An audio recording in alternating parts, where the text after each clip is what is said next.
Hello, hello, hello, everyone. Another beautiful day here in Coachella Valley. They're talking about rain starting tomorrow for 3 days, and I'll gladly welcome that. I hope your week's off to a great start. I want to first apologize because yesterday I just had a major brain fart. Right up front, I'll say that, being transparent and vulnerable. I was home all day, and I just, for some reason, I had my granddaughters with me. And that's not the excuse. They're good about me being in here doing my work. But I just, for some reason, forgot about everything yesterday. It was kind of a weird day. So I want to apologize for that. So today we're going to continue. Actually, we're going to finish up with chapter 6, the G-D word, the G-D being God. We've talked about an understanding of God, who God is, what he is. Step 3, how I come to define God. And so today we're going to talk a little more. We're going to talk a little bit more about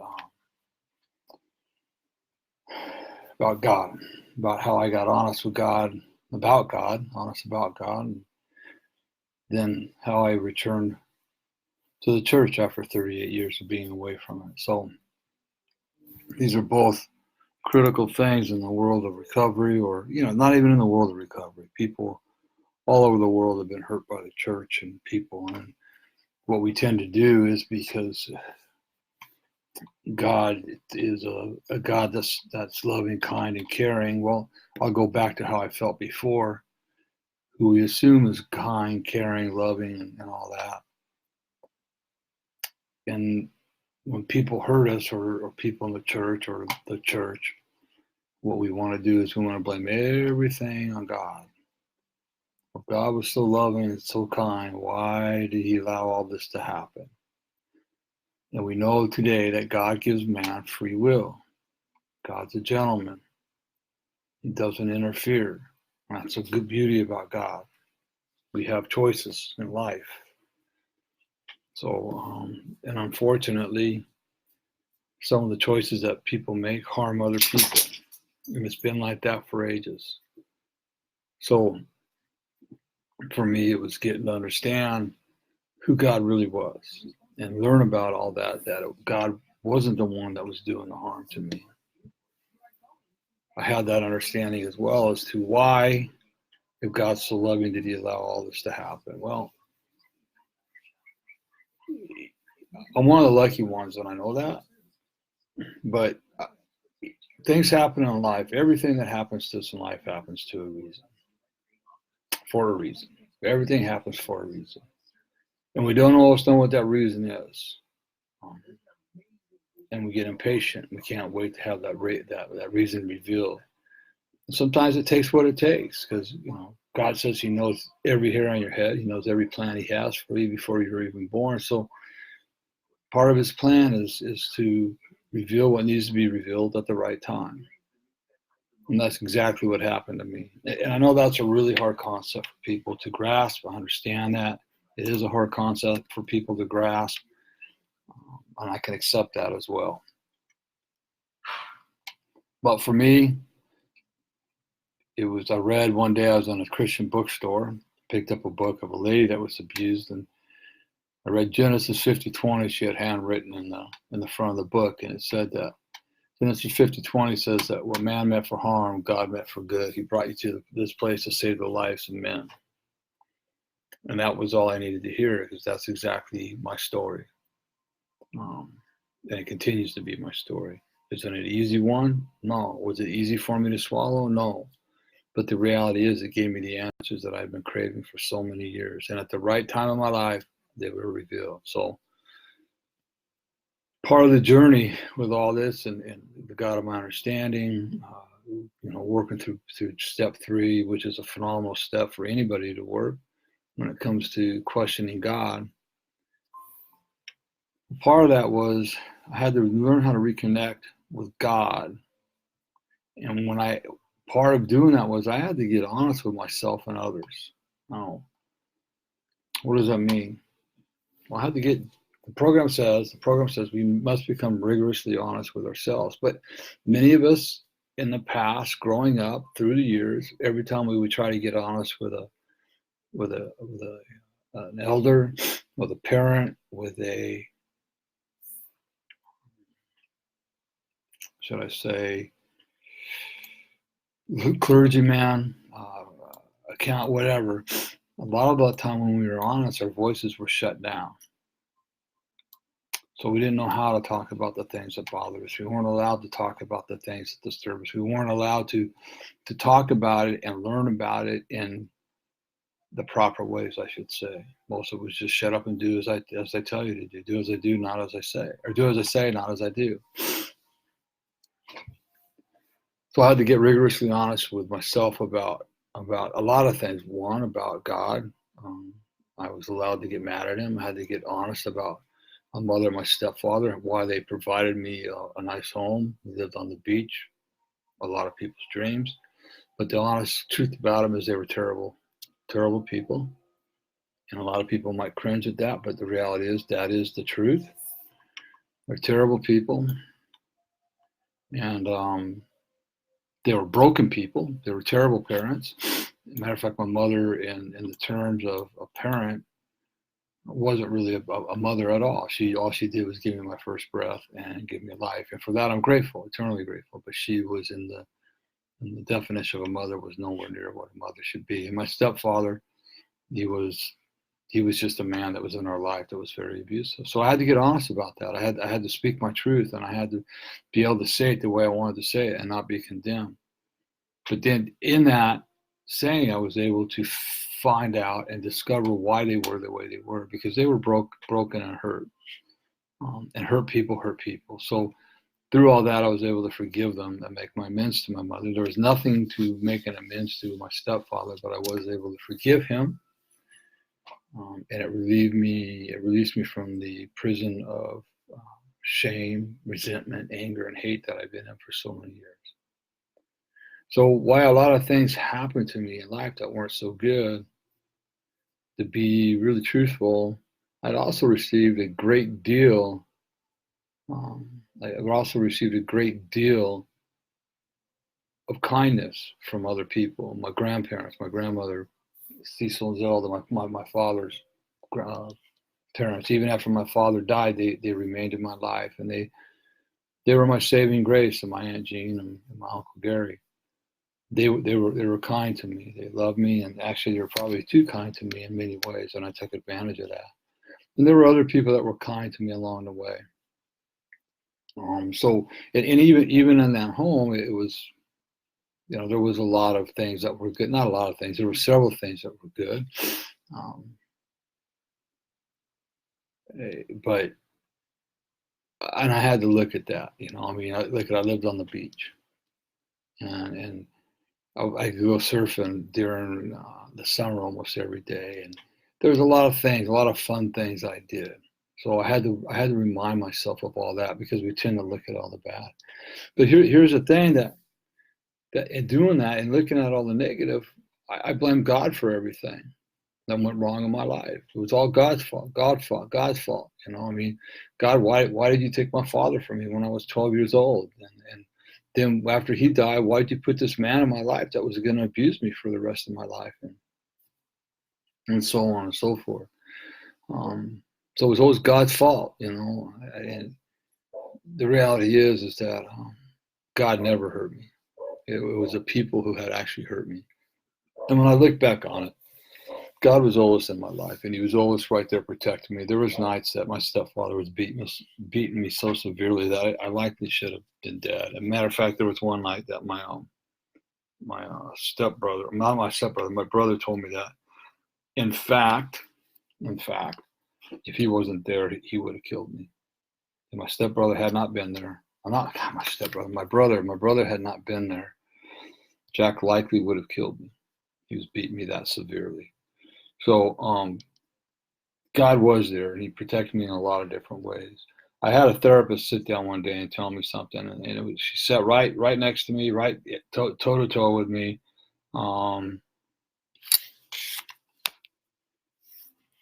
And she said this to me. She says, Randy, she goes, you've done everything perfect in your life. Absolutely perfect, because you're sitting here talking to me. You're on a road to recovery, on a road to journey. So you've done everything absolutely perfect in your life. There's nothing that you've done wrong. I could have made one bad choice along the way, and I wouldn't be here talking. I could have just done one thing differently along the way, and it could have been the death of me. Who knows what could have happened? Okay. So God never hurt me. It was only people. God had always protected me. In fact, I know for a fact that there's always been a spiritual presence that has surrounded me. I mean, even in my darkest moments. I've had people ask me all the time, why don't you just beat the crap out of my stepfather, yourself? Why didn't you just beat him up? And, that's a lot of people would do that. And I understand their anger. And the reality is that no matter what, I was taught to respect people and respect my elders. And did I want to? Oh yeah, but I never did. I mean, he was a violent man, and my mother was not there to protect me. So it just wasn't there for me. And I believe that's because I had that presence, that spiritual presence around me that was protecting me in more ways than one. They say God will do for you what you can't do for yourself. And again, had I done one thing different, let's say that I had retaliated when I was a kid, I might not be here today. And I could have been locked up. There's a lot in it. So I'm just grateful today that I didn't do anything, that God was there even when I didn't think he was there. And the reality of this whole thing is, hey, Patrice, how are you, sweetie? Good to see you. The reality of this whole thing is that I should be dead now. I should be dead 10 times over at this point in time. I can't count the number of nights that I can remember laying in bed after doing a bunch of cocaine and drinking way too much alcohol, and my heart just pounding out of my chest. And what I know today, especially after going through Betty Ford and sitting through countless lectures, is that the amount of cocaine I would do on those nights was a lethal dose. And by all sense of the medical, by all standards of the medical world, I had overdosed and should be dead. But it was during those times that I would call out to God, the God that I was mad at, to God, please, I don't want to die tonight. Just help me make it through the night. I vow, I promise you, I'll change my ways. Well, here I am. I'm still alive. I've turned my life around. It took a while, but I turned my life around. And how many times driving intoxicated, weaving in and out of traffic? There was one night that literally, I mean, I don't know how I didn't go to jail. I was involved in an accident. 6 police officers interviewed me a foot from my face and said, Mr. Boyd, have a nice night. Drive home carefully. And again, it was one of those prayers from the foxholes that I believe God stepped in and says, okay, I'm going to help you out again. The reality is that I've been helped by God in far more ways than he could ever think about hurting me. So I had to look at all this. I had to take a journey back through my life and look at, well, God was so unforgiving, God was so mean, then why did he do all the things he did to me? Why did he bring me back from being dead in November of 1972, that motorcycle accident? When technically I was dead, my right kidney had exploded like an egg. No other internal organs were touched. The doctors even told the pastor of our church at that time, as they were wheeling me into surgery, get his mother and stepfather here, because they got to say goodbye to him because he's not coming out. And they even said it was a miracle. So there's a lot now that I can look back on. And I like to journey with people on this. And generally, when I take them on a little journey like that, they'll find where the God they don't believe in, or the God that they're pissed off at, was actually there for them in a lot of different times. So, when I started the recovery journey, started looking towards God, I started to ask some genuine questions, confronting pastors about the theological contradictions that confused me. And what I found was most of these pastors just stumbled over their words. They literally stumbled over their words and fell back into some mechanical justification that didn't make any sense to me. In fact, One pastor told me in his defense, when I was just asking questions, I wanted to know. I had answers that I needed answers for, the way I was taught. He just said, Randy, you need to turn your ways around, or you're going to burn in hell. That's all there is to it. And that ended the conversation with me. That was it. Yeah. And actually, that particular pastor spent 2 hours in my house, probably 6 months prior, filling me with stuff that was great. It was great. And then here it is when it comes down to it, and I start asking the hard questions. His answer is, you'll burn in hell if you keep on acting this way. I have a right to ask questions. I need to know. There were a few that answered honestly from the heart. They answered from their heart, and those are the ones where the words rang true. Those are the ones that I could say, okay. So what I learned is I had to do my own investigation. I had to do my own searching, which is okay, right? And in it, I learned this, and this is there's I say this. My sponsor taught me this. It's actually could be. It's a word. It's a saying that just should be in everybody's heart. That either God is everything, or He's nothing, and there's no middle ground. Either God is everything or nothing. He can't be both. He either is or He's not.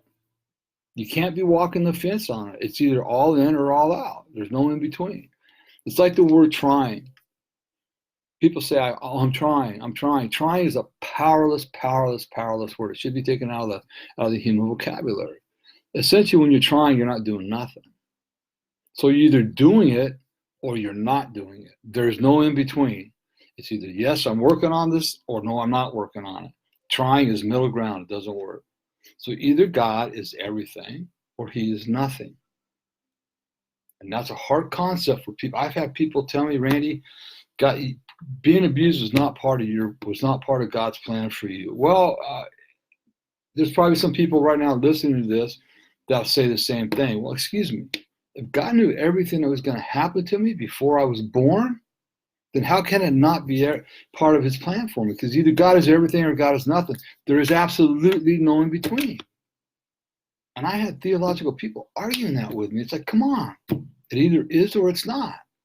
I'm not mad at God. It was part of His plan, and He watched over me through it because He had a greater plan for my life that I'm living out today. He had a calling on my life.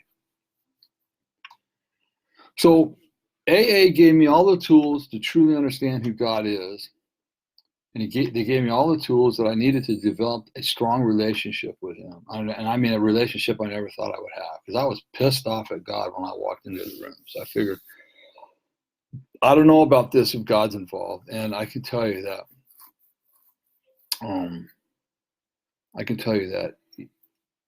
I found the God of my understanding.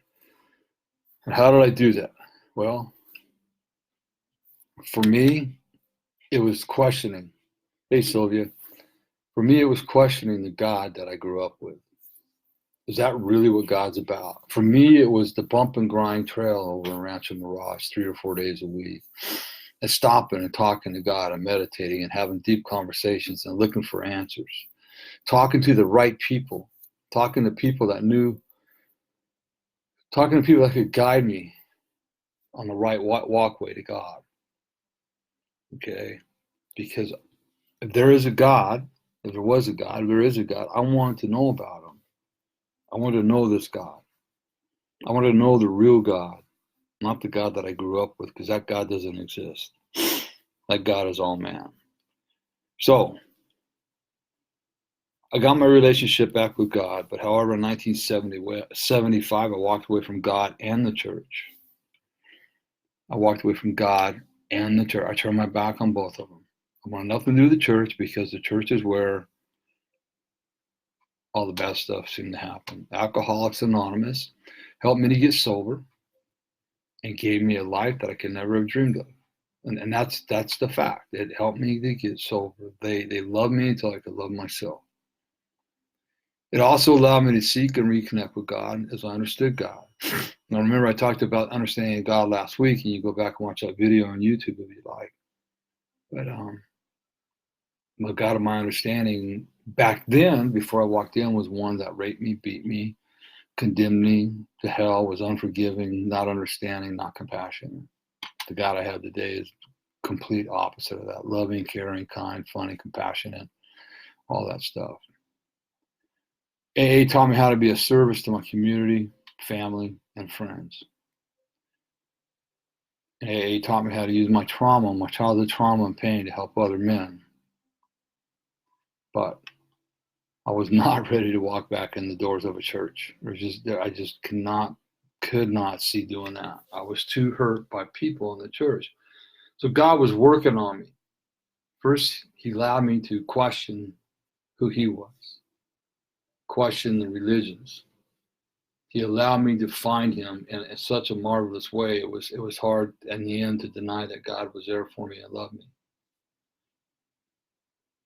So I was back with God, but the church is where all the hypocrites were. And what I said back then is they loved you on Sunday and they turned their back on you on Monday. And that's how I felt about it. Okay. And even after 7 years in the program, believing all that stuff and having God back in my life, I felt that there was still something for me spiritually that was missing. I just wasn't being filled spiritually. I got sober in there. The people in there helped me stay sober. They helped me get closer to God. But spiritually, there was nothing there for me. I wanted to get closer to God, and that wasn't happening in AA. And we, as an adult, as children, we blame stuff on others a lot because we don't have control of our life a lot of times as children. But as adults, so I sit here and say, it wasn't happening in AA, getting closer to God. Maybe I had a part in it. We have a part in everything we do, but the reality is, no matter what, it wasn't happening in AA. So I quit going to AA. And maybe 6 months or a year down the road, Kathy, my wife, she was starting to make friends at work and around town. She was finally, I cut the wings. I started clipping the ties that held her wings. So she was becoming, kind of a social butterfly with people in the community and people around town, people she worked with. They were all good people, nothing to worry about. And then there was a friend, Marlene Rutenberg, and Kathy was working with her, was actually her boss, but they had developed a sister-like relationship. And in December 2011, Marlene asked Kathy to come to church with her. Pastoral Bed was doing a Christmas deal, and it was I didn't want to go. She wanted to go, and I said, "Go ahead and go. I got no problem. Look at." She's always been a spiritual person, but because of my attitude towards church and her codependency, she had not been to church the entire time we were married, except for funerals and weddings. That's the whole hard truth about it. But the deal is with Kathy is that she was so supportive of me and my recovery. She attended meetings with me on Wednesday nights and Sundays. She was always there for me. It was time just to say, you know what? Go. I'm not going to hold you back no more. So she went to that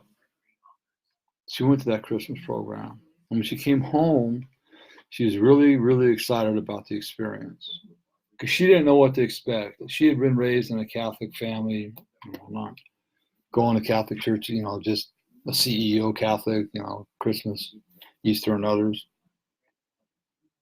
But she said what she told me was the people that reminded her a lot of what it was like in an AA meeting. They were open, they were warm, and they were welcoming. And the pastor, actually, Pastoral Bed, what he did is he tied scripture to actual situations in life. To be honest with you, I was really happy for her. And if she wanted to go back again, I'd have been glad to let her go back. I wasn't going to keep her from going, but I had to come to terms with God. But I didn't feel a lot of resentment, but I still felt a lot of resentment towards churches and organized religions. That's just the reality of it. But my therapist, Deborah, when she originally suggested that I go to AA, she did it without insisting on it. She gently would suggest it to me. She did that for about 3 weeks, and then I finally went. Just like Deborah did, Kathy did the same thing with me. You know, she just says, hey, when you're ready to go back to church, I'd probably really like Destiny Church. That's all she said. That's what she said. She goes, when you're ready to go back to church, said that I would probably really like Destiny Church. And she left it at that. She didn't push me. She wasn't every month, let's do this, blah, blah, blah, blah. But then 3 months later, in March of 2012, Marlene had mentioned to Kathy that there was going to be the Lion and the Lamb series that Pastoral Bed did, which was having to do with couples. And it was going to be online. And so Kathy had persuaded me to watch the series online with her. And I had no qualms about it at all. So in watching that, I sat down with her. We sat down at dinner. We were watching the Lime and Land series on our iPad. And we did it during dinner. So we were both together, and that's all we were focusing on. What I saw and heard was a pastor talking about Scripture in terms of real life situations that couples would actually experience. It wasn't preaching. It wasn't fire and brimstone. It was talking about real life situations and tying Scripture to it so you could understand it. It was bringing the Bible alive for today's situations. And that's what I needed to hear. I didn't need to hear just scriptures about. I needed to know what something that was written 2,000 years ago. How did that pertain to today's world and today's life? And Pastoral Bed put it in perfect language. I was impressed with Pastoral Bed. I could start feeling my heart and my soul was starting to change. And I told her, well, I'll consider it. So it still wasn't until probably August, I think it was August in 2012, because the thought of going back to church still made me cringe. And that's when I realized exactly how much spiritual damage had been done to me by the church of my childhood. The church of my childhood, 38, 40 years prior. Okay? But I was yearning to get closer to God. The decision to give Destiny a chance came to me all at once. It just came. I got home from work one day. I said, maybe we'll go to church. I was cleaned up. Kathy was on her way home. She walked in the door. I says, Kath, why don't we go to church tonight? She about fell over backwards. But see, part of it was I was just simply overwhelmed by the desire to be part of a loving spiritual community. And what had occurred to me that didn't occur to me when I was a kid is that I'm an adult. And I could just walk away if the pastor became abusive in any way. I was still very, very protective. If the pastor or any person in that church would have come after me, I would have just walked out. But the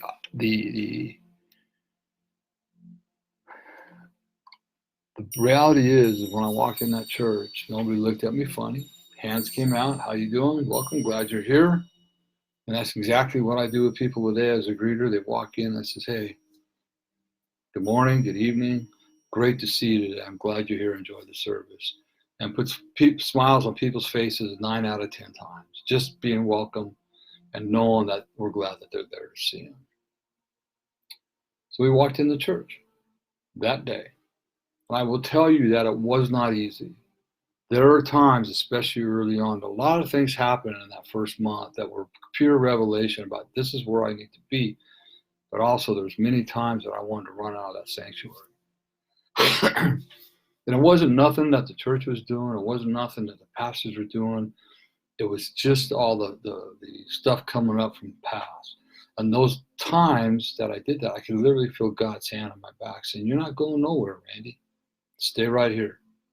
And I did. And so it's been 7 years now. I've never looked back. Unfortunately, and this isn't bad, but unfortunately, what I've discovered, especially over the last couple of years, is that for me, I was sexually abused, physically abused, emotionally abused. And those are horrific things to happen to any child. There's no question. But by far, what I do know today is that the spiritual abuse that was done to me, not only the spirit of my child was taken away from me, that I got back. Well, I'm working on getting it back. I still kind of fight being a kid sometimes, but the spiritual abuse caused by the pastors and by my mother and my stepfather, by the hypocrisy of them, by the words they spoke and their actions, and it just, that is a scar that's deeper than I ever knew about. And I've come a long, long way when it comes to that. But I'm telling you, and I'm just going to be honest and transparent, God gave me a very discerning, gave me the gift of discernment. He coupled that with a very critical eye. It's not fun. So I really have to be careful because I'm critical, and I know that because of what happened to me as a child. I see things that other people don't see. And I think that some of those things that I see, God wants me to see so I can work through them. It's not always easy, but I still work on it a lot. I go to my pastors when I'm really struggling. But those wounds that the church caused me, and I'm talking about myself right now, are deep. And I know for many others, it's the same way. I've talked to so many others. It's the same. I want nothing to do with church. They're hypocrites. They're this, they're that. Yeah, well, so are we. We're all hypocrites to some extreme.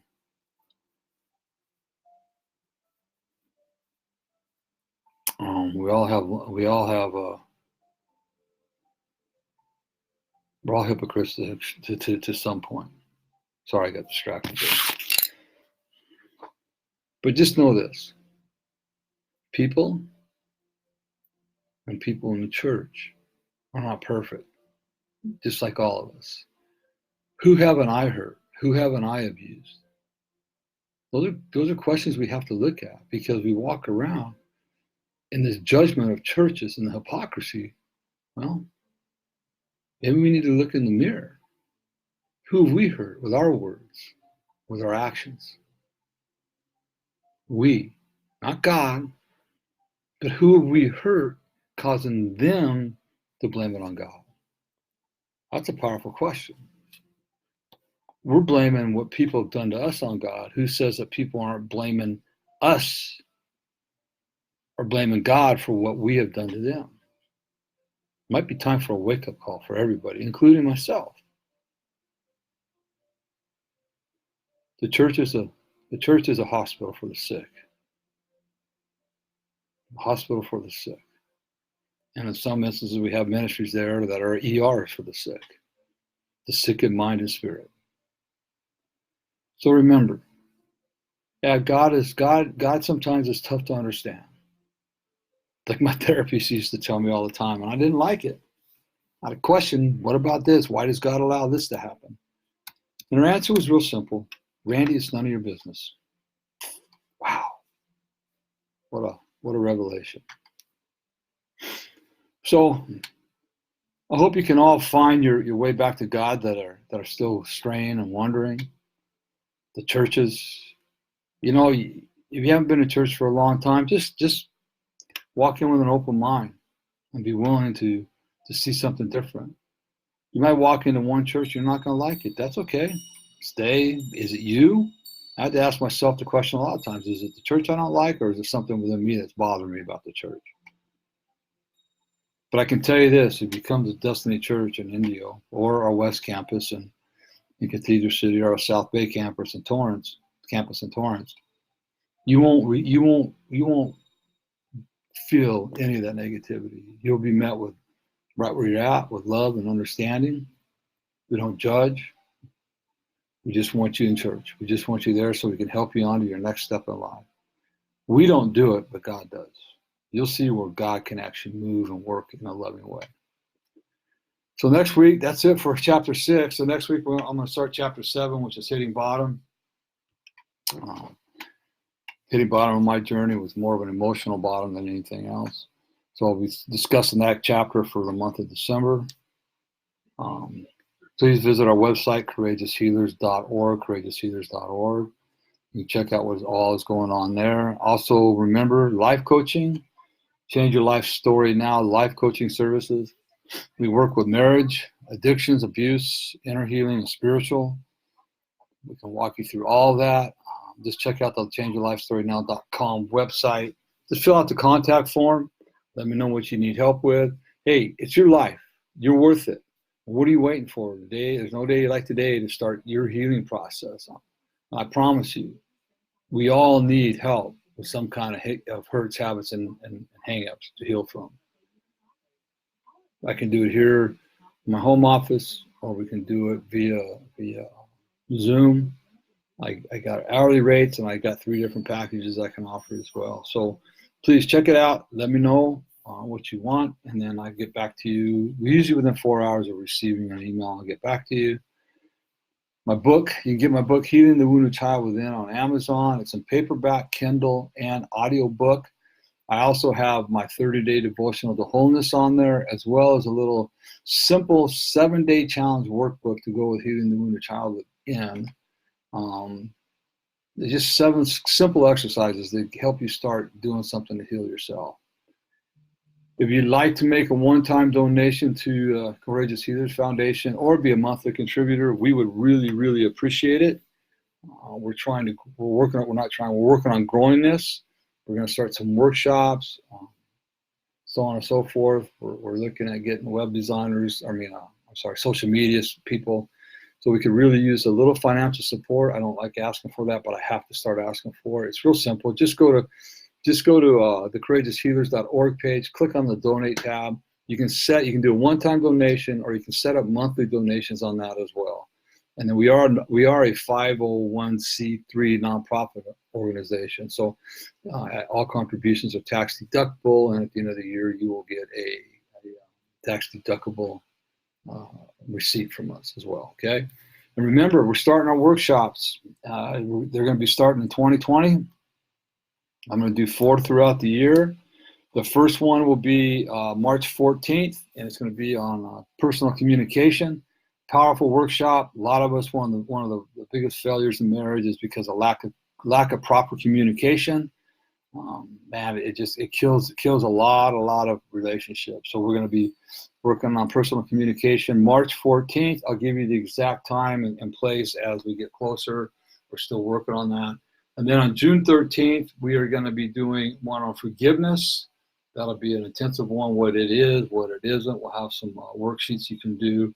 We'll give you a full understanding about forgiveness.